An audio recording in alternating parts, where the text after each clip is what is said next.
तर मी शांभवीजींना विचारतो त्याबद्दल की माझे 3 प्रश्न आहेत तुमच्यासाठी. एक, इराणला जोखण्यात ते कमी पडले का? प्रश्न क्रमांक 1 आहे. दुसरा, मादुरोला आपण सहज उचललं आणि इथं आपण खामेनींना सहज मारलं, म्हणजे विषय संपलेला आहे. खामेनीचा खात्मा म्हणजे विषय संपलेला आहे. ही 2 गोष्टी. आणि तिसरं म्हणजे सगळे आपल्या मदतीला येतील. जसं आता इंग्लंड आहे, स्पेन आहे, हे युरोपीय देश आहेत, सहज आपल्या मदतीला येतील. ह्या तिन्ही बाबतीमध्ये फसगत झाली का? सगळ्यात आधी जे मधुराव किंवा खामिनींचा विषय आहे, तर आपण एक गोष्ट लक्षात घ्यायला पाहिजे की जेव्हा आपण आंतरराष्ट्रीय घडामोडींचा अभ्यास करतो तेव्हा एक थिअरी आहे, थिअरी ऑफ रिअलिझम. तर त्या थिअरीनुसार म्हटलं असं जातं की जगात अंदागोंदी सुरू आहे आणि हे जे आंतरराष्ट्रीय राजकारण आहे हा काही पुरुषांचा जो अहंकार आहे त्याचा सगळा खेळ आहे. तर हा कुठेतरी आपल्याला अमेरिकेकडून झालेला दिसतोय. तर ही जी थिअरी ऑफ क्लासिकल रिअलिझम आहे ती आपल्याला इथे जाणवते. हा पहिला मुद्दा. दुसरा मुद्दा, अमेरिकेनी एक्झिट प्लॅन आशियामध्ये कधीच तयार केला नव्हता असं मला वाटतं. आपण अफगाणिस्तानचा इतिहास लक्षात घेतला, आपण व्हिएतनामचा इतिहास लक्षात घेतला, तर एक्झिट प्लॅन ह्या बाबतीत अमेरिकेनी एशियाला किंवा आशिया खंडाला नेहमीच कमी समजलं आणि इराणमध्ये सुद्धा त्यांनी तेच केलं. मागच्या वेळेला युद्ध 12 दिवसात थांबलं होतं, तर ह्या वेळेला 7 दिवसात थांबेल असा विचार करून हे युद्ध सुरू करण्यात आलं का, हा पहिला मोठा प्रश्न आहे. कारण त्यांचा विचार नक्कीच तो असणार आहे. तिसरी गोष्ट, जेव्हा इराण पुढे आलं होतं निगोसिएशनसाठी, जेव्हा इराण तयार होतं तेव्हा अमेरिकेने सगळ्यात आधी विरोध केला होता की आम्ही आमचं जे काही गोल आहे, अणुसाठे आहेत आणि अणुशस्त्र जिथे बनवली जातात ती नष्ट झालेले नाहीयेत, त्यामुळे आम्ही हल्ले करत राहू. तर हा तिसरा मुद्दा आहे जिथे अमेरिकेकडे एक सुवर्ण संधी होती युद्ध थांबवायची. जेव्हा खामेनीचा खात्मा झाला त्याच्यानंतर ती अमेरिकेने गमावली. आता चौथा महत्वाचा असा मुद्दा आहे की अमेरिकेने ह्या सगळ्या युद्धात पडताना काय विचार केलेला असेल असं मला वाटतं की एक, अमेरिकेनी नेव्हल फ्लीट जी आहे ती अमेरिकेची खूप स्ट्रॉंग आहे, पण स्ट्रॅटेजिकली इराणनी जे काही हल्ले केले ते सौदी असू दे, कतार असू दे किंवा बहरीन असू दे, ओमान, ह्या सगळ्यांच्या ज्या इंधन म्हणजे ऑइल रिफायनरीज आहेत तिथे हे सगळे हल्ले झाले ज्या अमेरिकन नेव्हल फ्लीटला इंधन पुरवठा करत होत्या.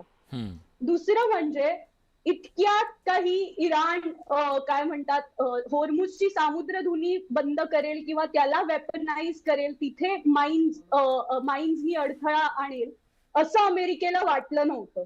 पण ही गोष्ट अगदीच होण्यासारखी होती, कारण हार्मुझची जी सामुद्रधुनी आहे त्याची जी डेप्थ आहे ती फार कमी आहे. त्यामुळे तिथे हे वेपनाइज करणं हे फारच इझी आहे आणि फारच प्रॅक्टिकल आहे. हे अमेरिकेने कुठेतरी काय म्हणतात एका अर्थाने ह्यामध्ये इराणला कमी लेखलं. तर इराणनी हल्ले केलेले असले ते अमेरिकेपेक्षा कमी असले किंवा त्यांचं जे कॉस्ट आहे म्हणजे आर्थिक दृष्ट्या जे आहे ते इराणचे हल्ले अमेरिकेपेक्षा फारच कमी आहेत, पण ते अतिशय स्ट्रॅटेजिक आहेत. त्याच्यानंतर अमेरिकेचा दुसरा प्लान असा कुठेतरी होता की अमेरिकेचे जे काही अमेरिकेचा जो सपोर्ट आहे कुर्दिश लोकांना, की कुर्द हे जे लोक आहेत त्यांना ते सुद्धा इराणियन रेजिम मध्ये कुठेतरी सप्रेस होताना दिसतात. तर त्यांची काहीतरी मदत घेऊन आपण तिथे फूट सोल्जर्स निर्माण करू, अंतर्गत बंडाळी निर्माण होईल, नेतृत्वाचा प्रश्न निर्माण होईल आणि मग आपल्याला तिथे शिरकाव करता येईल कदाचित, आणि तेही घडलेलं नाहीये. मग देवरे सर, प्रश्न हा आहे की एक प्रकारे मर्मस्थळं जी आहेत ती मर्मस्थळं काय आहेत? म्हणजे एक होर्मुझची सामुद्रधुनी हे मर्मस्थळ आहे. ह्या युद्धामध्ये स्ट्रॅटेजिकली त्याचा वापर करताना दिसतं. आज सर्वोच्च नेते त्यांनी सांगितलं की ही ती बंद राहील.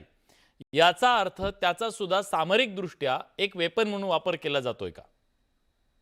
हो ना, कारण ह्या सगळ्या संघर्षामध्ये तेल आणि एनर्जी सिक्युरिटी हा सगळ्यात महत्वाचा मुद्दा आहे. आणि तो इराणनी लगेचच इराणला माहितीच आहे, पहिल्यांदा सगळ्या जगालाच माहिती आहे.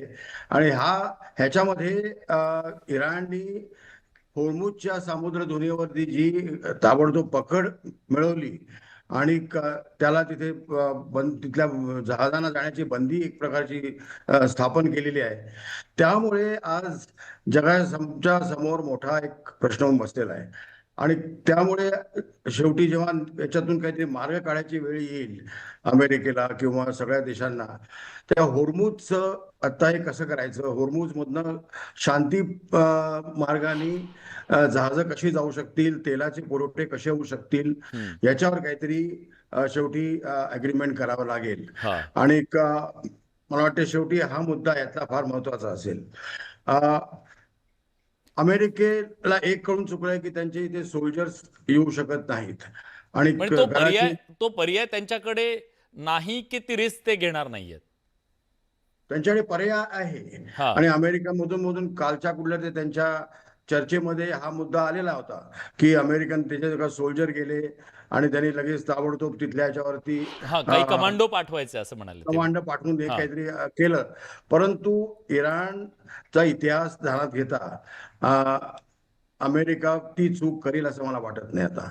कारण त्याच्यामध्ये अमेरिका अफगाणिस्तानमध्ये जशी अडकली, व्हिएतनाममध्ये अडकली, त्याच्यापेक्षा जास्त प्रमाणामध्ये अडकेल. आणि मग अमेरिकेत जेव्हा बॉडी बॅग्स यायला लागतील, तर आता अमेरिकेमध्ये 4-5 महिन्यामध्ये निवडणूक होणार आहेत, मिड टर्म इलेक्शन्स होणार आहेत. अमेरिकेचं मिस्टर पाध्ये म्हणाल्याप्रमाणे अमेरिकेमध्ये रस्त्यावरती लोक येणार नाहीत लगेच या विषयावरती. कारण अमेरिकेला डायरेक्टली याच्यामध्ये काही झळ पोचत नाहीये. त्यांच्याकडे काही तेलाची कमी नाहीये, त्यांच्या खर्चाला अमेरिकेला तसं शक्य आहे. परंतु जेव्हा त्यांच्यावरती असा थेट परिणाम होईल, जेव्हा बॉडी बॅग जायला लागतील इराणमधनं, तेव्हा मात्र अमेरिकेची जनता सुद्धा याच्यामध्ये एकदम भूमिका घेऊ शकेल, भूमिका घेईल असं तुम्हाला वाटते? मी विचारतो पाध्ये सरांनाच मला त्याच्याबद्दल विचारायचं आहे. पाध्ये सर, अमेरिकेला कायम इंटरेस्ट राहिलेला आहे की या संपूर्ण परिसरावरती, आखातावरती आपलं साम्राज्य असलं पाहिजे, आपल्या ताटाखाली हे सगळेजण असले पाहिजेत असं वाटत आलेलं आहे. आणि ती स्ट्रॅटेजी त्यांची राहिली आहे, तळं उभं केले सगळं. पण जर समजा इथं भरीव यश नाही आलं, तर जे मित्र आज त्यांच्या सहाऱ्यानं उभे आहेत, त्यांच्या ताठाखाली उभे आहेत, त्या मित्रांचं काय? आणि सगळ्यात महत्वाचं, अमेरिकेचं जे स्थान आहे त्याला तडा जाईल का? ती भीती आहे का अमेरिकेच्या मनात? सर म्यूट आहात सर.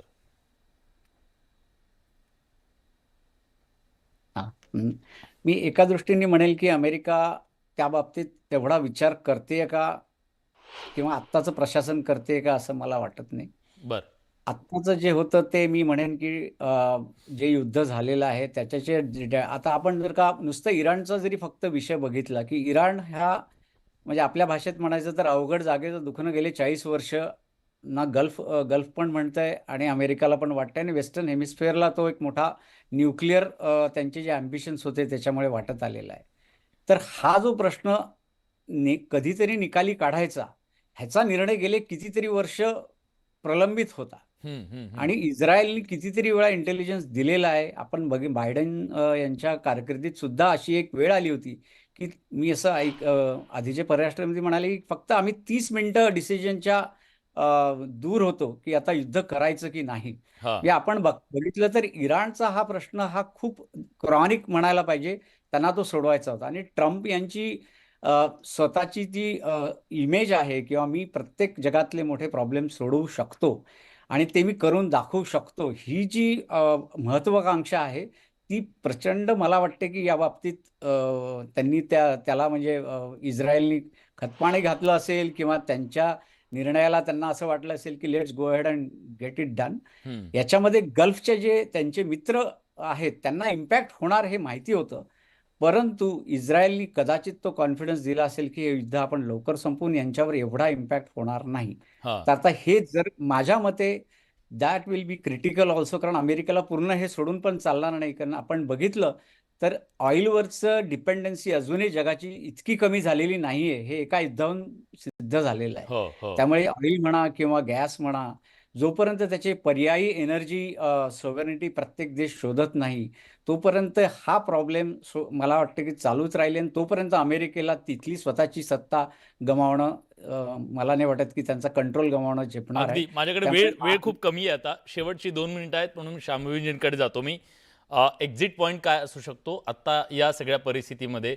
कारण एकतर सगळ्यांचा सार आला की अमेरिकेला नाही, जगालाही परवडणार नाहीये हे युद्ध पुढे एस्केलेट होणं. तुम्हाला काय वाटतं, एक्झिट पॉईंट काय असू सध्या शकतो? सौदी आणि कतारच्या मदतीने अमेरिका इराण सोबत निगोशिएट करायचा प्रयत्न करतोय, अशा बातम्या येत आहेत. तर सौदी आणि कतारच्या मध्यस्थीने कुठेतरी हे युद्ध थांबू शकतं. आणि मला एक छोटासा मुद्दा मांडायचा आहे. आपली हा. सगळी चर्चा झाली युरोप विषयी, की हम्म. युरोप अमेरिकेला मदत का करत नाहीये. तर युरोपचे ऑलरेडी हात पोळलेत रशियन युद्धामुळे, आणि जे रशियन सँक्शन ऑइल आहे ते युरोप घेत आहे. अमेरिकेसाठी व्हेनेझुएलाचा पर्याय जो आहे तो ओपन आहे मागच्या अनेक वर्षांपासून. त्यामुळे आता युरोपला सुद्धा कुठेतरी जाणवतंय की हा सगळा जो तेलाचा खेळ आहे, ह्याच्यामध्ये आपल्याला जे तेल घ्यायला लागतंय ते जास्त महाग पडतंय. अमेरिकेकडे त्यांचे ऑप्शन्स ऑलरेडी ओपन आहेत. म्हणजे आणि यांच्या ह्या अर्थाने सणकीपणामुळे आपण हात पळवून का घ्यायचे, असं त्यांचं एकंदरीत. एक्झॅक्टली. तर हा सगळा जो आहे एक्झिट पॉइंट अमेरिकेचा आता बहुतेक सौदी आणि कतार मध्यस्थी करूनच जो काही मार्ग निघेल तो निघेल. पण ह्यामध्ये अमेरिका अतिशय परत अमेरिकेचं अफगाणिस्तान कुठेतरी होताना दिसतंय. आणि अनेकांना व्हिएतनाम सुद्धा आठवत आहे. पण बघूया की या सगळ्यातनं मार्ग निघणं खूप गरजेचं आहे.